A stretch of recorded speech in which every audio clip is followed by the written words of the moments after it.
Kaixo egunon ikasleok, gaur ikusiko dugu bi puntuen arteko erdiko puntua. Baldin badaukagu horrelako segmentu bat muturrak direnak A eta B, erdiko puntuaren koordenatuak lortzeko aplikatu behar dugu horrelako formulatxo bat, bai?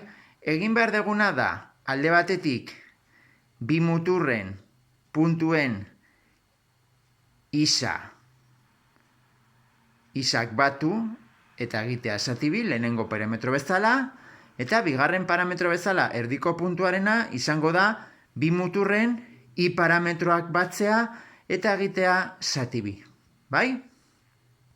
Orduan, adibide honetan, baldin badaukagu A eta B puntuak, A puntua da bat zazpi puntua eta B puntua da 5 minus 3 puntua, erdiko puntuaren koordenatuak lortzeko, egin beharko genuke da, kasu honetan, isa azpi M kalkulatzeko, egin behar dugu isa parametroak batu, bat gehi 5,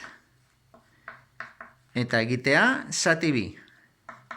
Beraz, bat gehi 5 da 6, eta zati bi izango litzateke 3. Lehenengo parametroa erdiko puntuarena.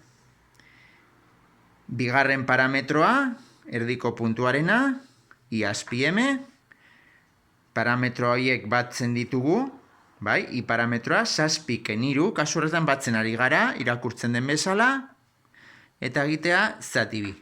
Zazpiken 3 da 4, eta zati bi da 2. Beraz, lortu dugu segmentu hau, segmentu honen erdiko puntuaren koordenatuak. Koordenatuak, kasu horretan, M puntua deitu diogu, eta izango litzateke 3, 2. Bai? Hau da, bat zazpi eta 5 tiro puntuen arteko erdiko puntua izango da 3, 2. Bai? Adibide honetan, kalkulatuko dugu puntu honen puntu simetrikoa erdiko puntuarekiko, puntu honekiko, bai?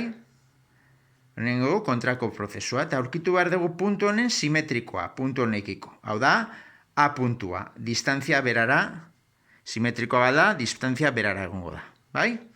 Orduan, kalkulatuko dugu bi parametroak, izazpi bat, eta izazpi bat kasu honetan, kalkulatzeko egin behar dugu, izazpi bat gehi zazpi zati bi, bai, izango da 4. Ekuazio bat askatuko dugu hemen, bai? Beraz, bi hau bedestaldera biderkatzen, isa bat gehi zazpi berdin, bi bider 4 sortzi, izazpi bat, sortzi ken zazpi, eta kasu horretan bere lehenengo parametroa da bat, bai? A puntuarena. Orain, irekin gauza bera, hau da, i bat gehi bi zati bi izango da erdiko puntuaren iren parametroa 4. Bai?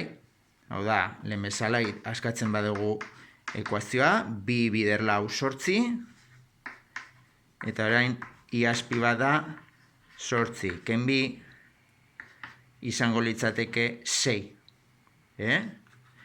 Beraz, kasu honetan, puntu honen puntu simetrikoa puntu honekiko izango da, jarriko eta hemen goian, A puntua, parametro duen bezala, bat eta 6. Eta horrela lortzen dugu puntu honen simetrikoa puntu honekiko. Bale? Ba, hau da, segmentu baten bi puntuen arteko erdiko puntua lortzeko jakin behar dezutena.